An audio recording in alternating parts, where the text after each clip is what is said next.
Alright, so here we go. I'm going to start this by saying I am absolutely screwed.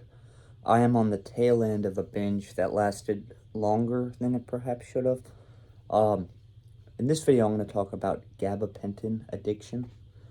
It's very little known. There's not too many people, like, if you look it up on YouTube, I haven't found too many people that have talked about it, and unfortunately, it's one of those things I almost don't want to talk about because I feel a lot for the people that take things the right way and they get mad at people for abusing them. And then all of a sudden it's on the news and then people start to panic. But here's the thing. Here's my message to those people. You can't stop what's going to happen, you know? If you're prescribed something for nerve pain and you take it responsibly, there's going to be tons of idiots like me who take 30 a day and abuse them until they're scheduled and hard to get. You can't stop the world from being what it is. So stop trying to control reality.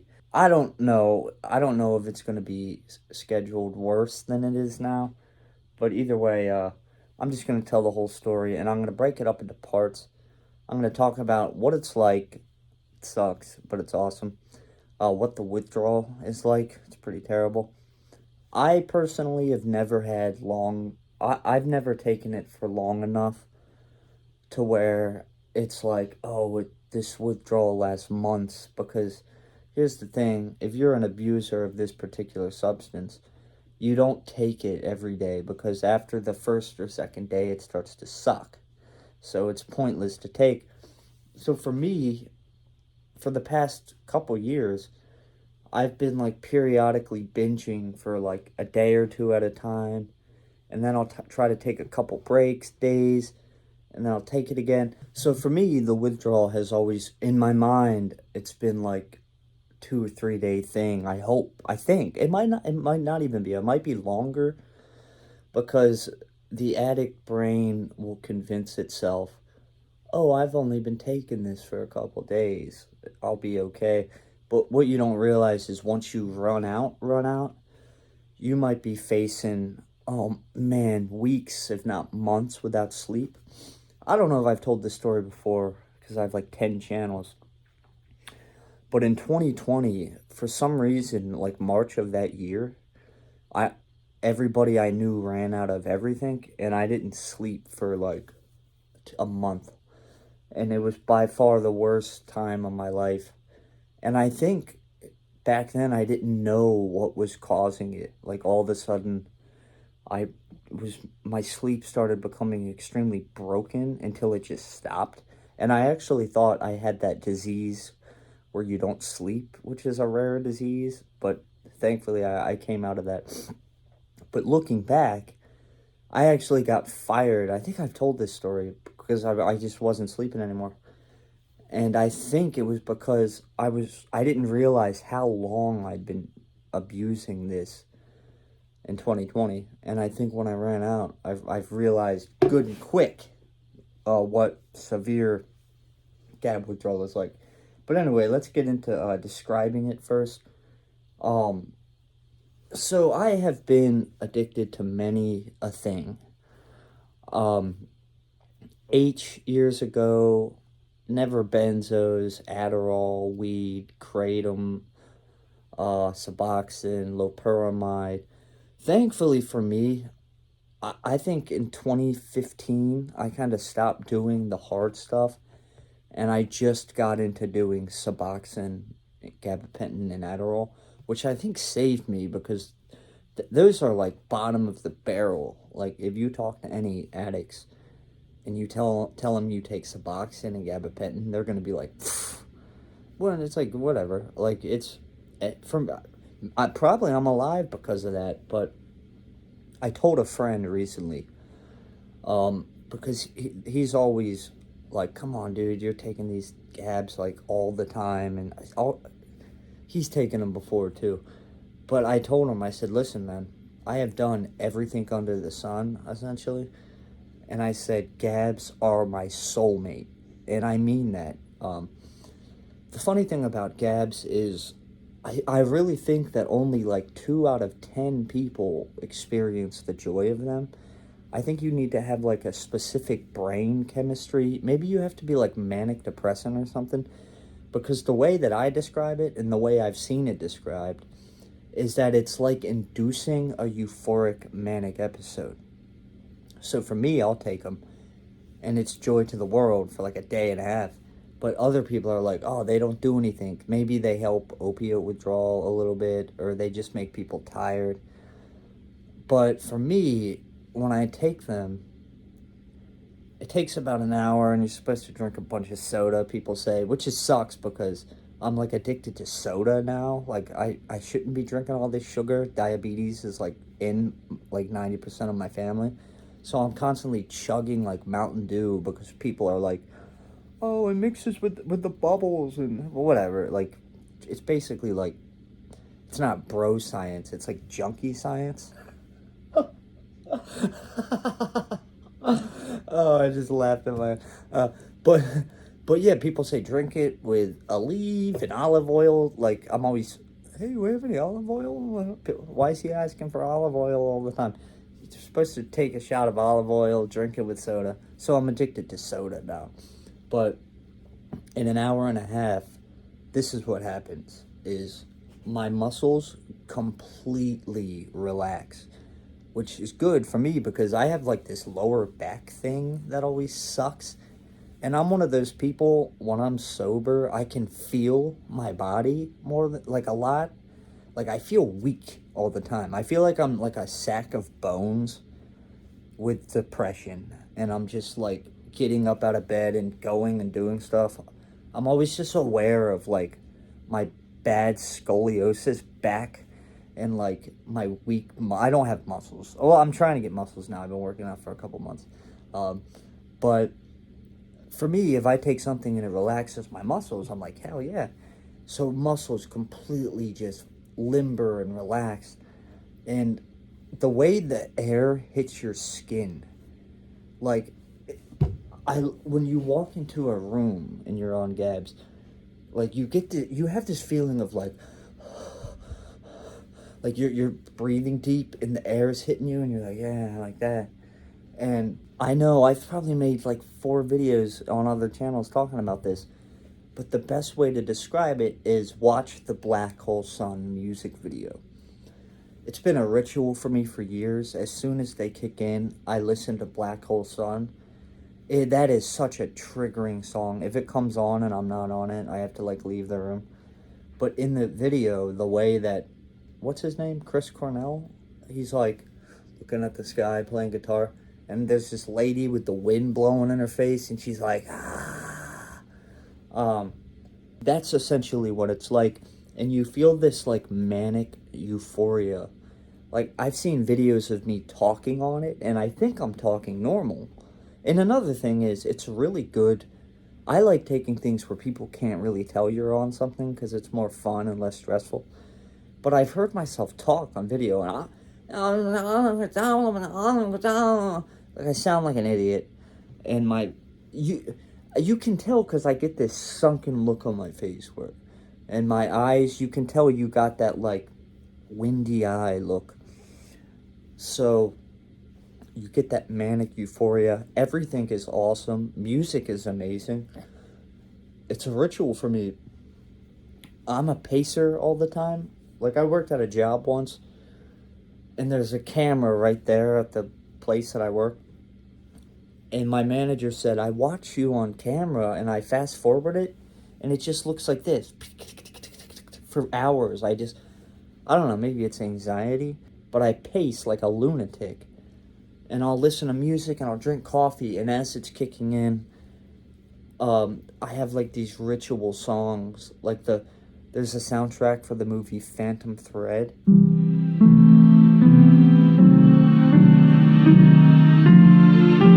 And if you listen to that song, it describes it so perfectly. Another one is Dream Suite in C major.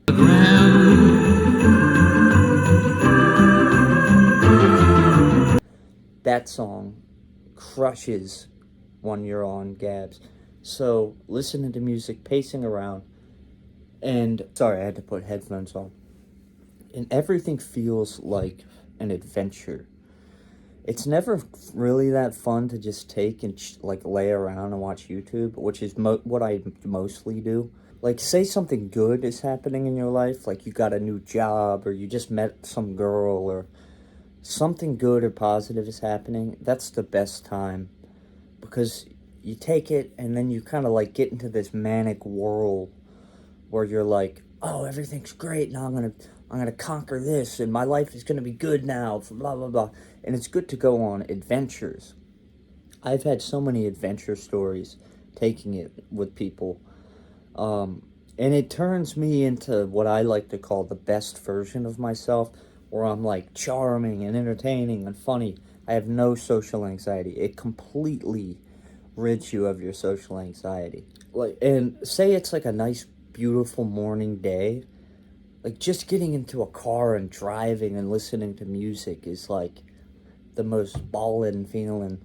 Oh, and another ritual before I go any further. If you have ever seen movies from the director Paul Thomas Anderson, his movies always feel like a good gab trip. If you've ever seen the movie The Master with Joaquin Phoenix, um, like, just the way he shoots his movies, like with this weird energy, and all the characters have this weird, like, intense look in their eyes, it's I can't really put into words, but that's exactly what it's like. So that's another ritual, is I'll watch Paul Tom. Like, I haven't watched the new movie Licorice Pizza, because every time I see it, I'm like, I gotta wait till I'm on Gabs to watch that movie. Another thing is, if you like play guitar or music, I don't know why, but you're like the greatest songwriter when you're on it, and your fingers are relaxed, and also your vocal cords are relaxed. Beat on the brat with a baseball bat, oh yeah, oh. So you can feel the music and see like the color of each note perfectly, like if you close your eyes or you look up. So creative aspect, good. And motivation, here's the thing, it's not like Adderall in the sense that, like, when you take Adderall you get a crap ton of work done or whatever. But sometimes what it does to you if you take them is you can't really focus on one thing for too long.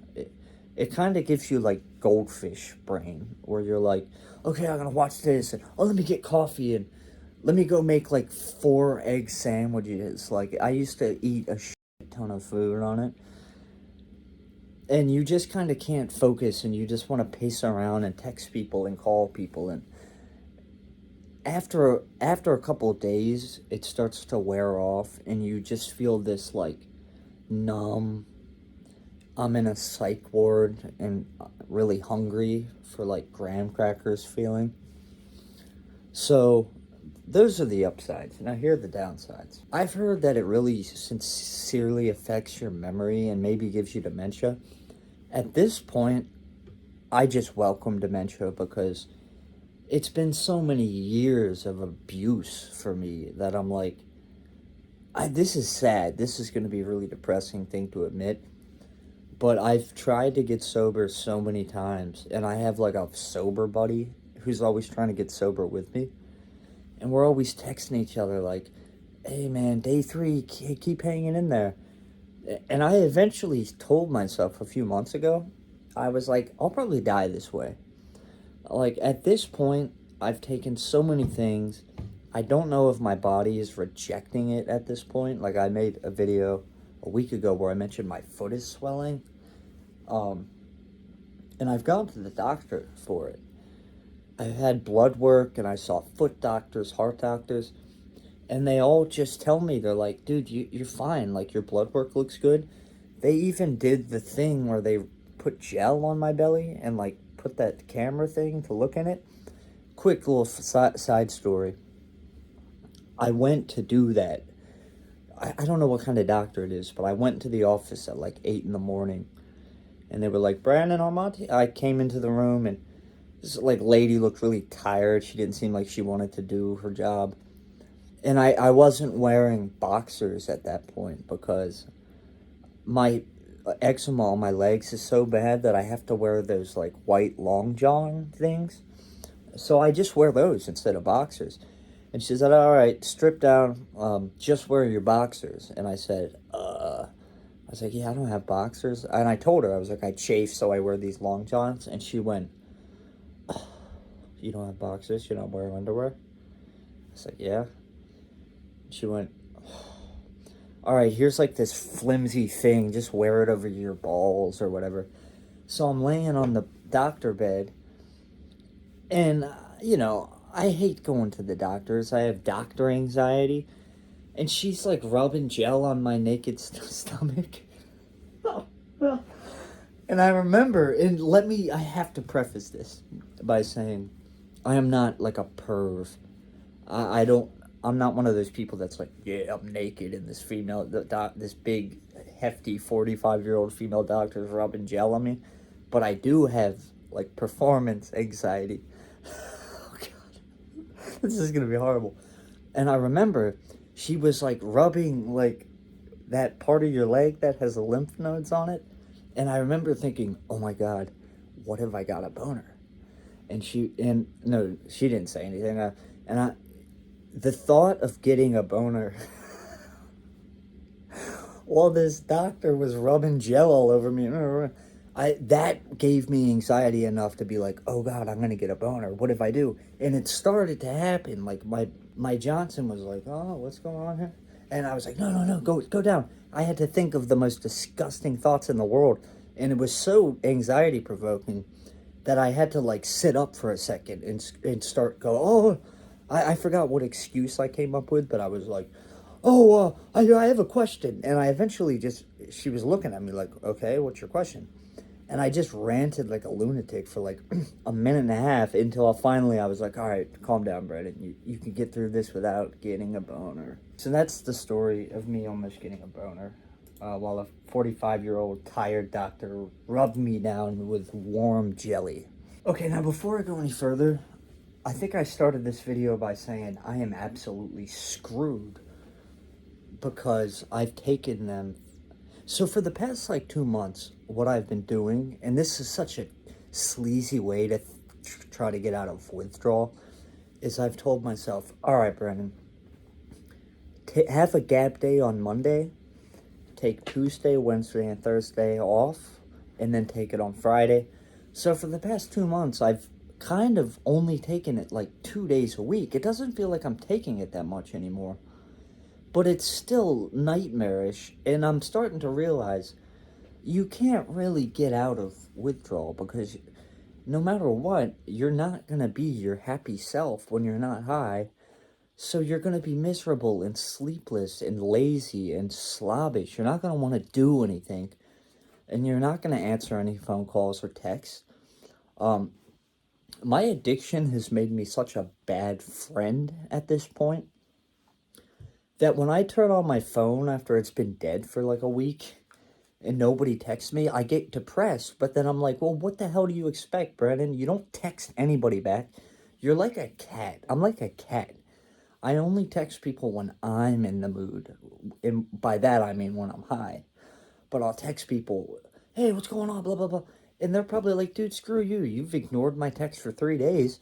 And I'm like, well, I'm in fucking withdrawal all the time. That's my whole life, is I'm either up or I'm down. Bottom line. All right, so I'm going to move on to the withdrawal part soon. But let me just tell like a good, perfect story of a great gab night I had. And I want to put a lot of emphasis on the fact that the adventure part is the best because typically I'm a pretty shy, reserved person. But one time, okay, no, I got a better story. So one time this girl visited me from like another state and I just binged for days. I think I had like, this is embarrassing to admit, but I think I had like 600 milligrams and I was just popping them like jujubes for days. And we were in DC and I was like walking around being charming and everything felt like an adventure. And we actually we forgot which parking garage we parked the car in, and it took like 4 hours walking around DC looking for my car. But I just remember like the buildings and the lights, and like at that moment I was pure blissfully happy. And there's footage from this event, and I'm like walking around and blah blah blah, and you can see my face is all sunken in. I won't go too into detail about that story, but I want to talk about what happened after. So finally, the trip ended. She left, and I remember waking up and being like, "Oh man, I'm so screwed. I'm not gonna sleep for a couple of days. I'm gonna get these weird zaps in my brain. I'm gonna feel like sweaty and cold, and seeing people. Oh, it's a nightmare." So after this huge binge that was way long overdue, I did way too much, too short of a time. During that time, so I was in the bathroom, taking a crap. I gotta stop cursing on this channel. And I got a call, and I'm so used to getting calls from scammers and stuff, that I just hang up. Even if it's not a scammer, I just hang up because I don't want to talk. But I picked up the phone while I'm crapping, and I just heard, "Hi, is this Brandon Harmonti?" Like in this serious, deep voice. And I was like, click, hung up. And then I remember my phone started ringing again. And I thought that wasn't a scammer. That didn't sound like a scammer. This sounds serious. It sounded like a cop. So I picked up, and it was a freaking cop. And I was like, what is this cop calling me for? Well, what happened was I was working at Goodwill during that time. And I'm just like a cashier. I'm not paying attention at the store. I'm busy doing my thing, dealing with a big line of customers. And all of a sudden I heard this lady go, "You should be ashamed of yourself, you sick perv." And I looked over, I'm like, what the hell's going on? And this guy that looked like Anthony Cumia. Like he had a hat on, he had the hair, was pacing out of the store, like really quickly. And this lady's screaming, "You sick son of a bitch." And I'm like, what the hell's going on? She comes up to me and she goes, "That guy just exposed himself to my kid." And I saw this lady's kid there, and he was like, "Mom." And I'm like, "What?" And she came up to me and she said, "Go get his license plate." So I ran out, and this guy was like, sped out. And she explained what happened to me. And she said that this weird, creepy perv guy was like in the changing room, and he opened the door, and he exposed himself to a freaking kid. I didn't get his license plate. So all of a sudden, like me, I'm like consoling this lady, and all these people are like crowding around us. And I think my manager called the cops. I didn't know what to tell the lady. And I'm like, man, it felt like we should have all hung that bastard. Like, it felt like the community got together. Like, oh, that, people were like, "Did you," describing his face, blah, blah, blah. I didn't think anything was going to happen. But apparently, since I was there during the police report or whatever, that I had to like testify or whatever, or give a statement. And I didn't see what happened when it happened. So I didn't really have that much to add other than that he looked like Anthony Cumia. So I pick up, and the cop is like, "Yeah, we're going to need you to come in and give an official statement because you witnessed a crime." And I was like, well, I was happy to help. But like, I just binged for days, man. Here's the thing about gab withdrawal is you do not want to see people at all. That's the worst thing, is like, as soon as you wake up and you go to the store or whatever, somebody comes up to you, starts talking to you, you're like, oh. I have this thing where during gab withdrawal, when you have these high stress social situations, my body would go into fight or flight, and my face would flush really red, and I would just be in such fear to talk. You basically want to just hide away in your dungeon. So I'm like, dude, I gotta go talk to a cop. And I'm like, well, Brandon, calm down. You're not. It was like the first time in my life where I hadn't been the one to commit the crime. I had never reported a thing. So I drove to the station in complete gab withdrawal. And I walked in, and I remember they made me feel like I was like a suspect. Maybe they didn't. Maybe it was all in my head. But, like, it felt the same as having to go to court after you just murdered someone. Like, the lady was like, all right, the cop will come soon. And it took like 20 minutes, and I'm sitting in this lobby. I feel clammy, like my heart's pounding. Finally, this cop comes into the lobby, and I'm thinking it's going to be like a detective. Like, it's going to look like McNulty from The Wire. It's going to look like me with just, like, a shirt and tie. But no, it's like this decked-out cop, like, with a shotgun. Like, I swear to God, he had a shotgun holster, a gun, full, body armor. Like, I'd never seen a cop look so much like RoboCop, almost. He's like, hi, Brandon, come in here. And I sat, it was like a fucking interrogation room. Like, I'm reporting on a crime from some Anthony Cumia perv, and the way interrogation rooms are set up is they put you near the back wall so you feel trapped, and the cop is between you and the door.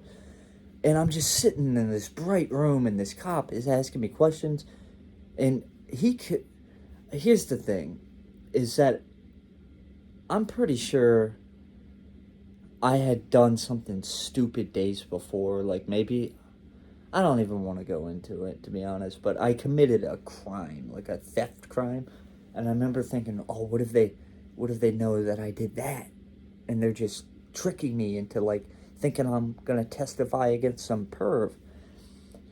But, so I was acting, it felt like I was being interrogated, even though I was helping a crime. Like, he showed me some pictures. He was like, did he look like that? And I swear, the cop's just staring at me. And eventually, I was in such withdrawal that my nerves probably made this cop go, let's look into this guy. Like, is he why is he acting like this? I should have just told the cop, like, listen, dude, I'm, like, coming off of a medication. I don't feel very good. And I remember the cop was like, what the fuck is wrong with this kid? So I explained to him, I'm like, listen, dude, I was a cashier. I was at the desk. I didn't see what happened, but I'll testify in court against this guy. Let's put this guy away. Just to fast forward, even though that's not what this video is about, it took like a year for the court case to, like, come into fruition. So I remember going to court, and I had to testify. And I'll make this part quick, because it's not about the video. But I think a lawyer came up to me. He's like, are you Brandon Harmonti? I said, yeah. And he said, literally, I think it must have been the perv's lawyer, just straight up, without even telling me who he was. He just went, did you see the defendant's penis? And I was so embarrassed by that question. I was like, come on, man. You couldn't, like, lead into that slowly with questions. You had to just come right out, just right directly ask about the penis, the girth and the width and the length. Basically, I was so embarrassed to be asked, did you see the penis? And I think he did that to mess with me. Like, oh, I'm defending this perv. If I put you on the stand, you're going to have to talk about a dick. So that's all I remember of that story. But anyway, that was a good example of what it's like to be in fear and have anxiety. And another thing is, the withdrawal is like pure schizophrenia sometimes. There's been times where I've taken it for an extended period of time, and then when you get off of it, you don't sleep for days. And when you do sleep, it's for like literally 45 minutes, and you have these nightmarish dreams, indescribably horrible dreams. I always have a dream where I'm like walking on like cement pavement, but I'm like dragging my bloody feet into the pavement as I'm walking. Or I'll have a dream that a dog, like a wet dog mouth, is biting at my legs, and I can feel it. Because you feel disgusting. You feel disgusting. But there's been time, and let me just say this now. I know that I come off as like a normal person. I'm pretty sure I'm kind of insane. Sometimes I legit think I have paranoid schizophrenia sometimes. Because I'm going to make a video on this manic break I had for like a month. It can really manifest into like psychotic breaks. Anyway, this video is like 36-minute long. I'll talk more about this in the future. Maybe I could have gone into more depth. I ended up just making it about a story of seeing Anthony Cumia freaking flash a kid, which, by the way, oh yeah, that son of a bitch, I don't even think he went to jail, and I think he was a repeat offender. But something happened with the court case where it just never came into fruition. So that tells you enough about the U.S. court system. Like, they let bastards like that get away. Anyway, hope you liked the video. I'll make more videos on this. I'm totally screwed. I'm out. I don't have any more. I'm not going to sleep for the next couple of days. I don't even have, like, backup shit to take to help. That's the life of an addict, I suppose.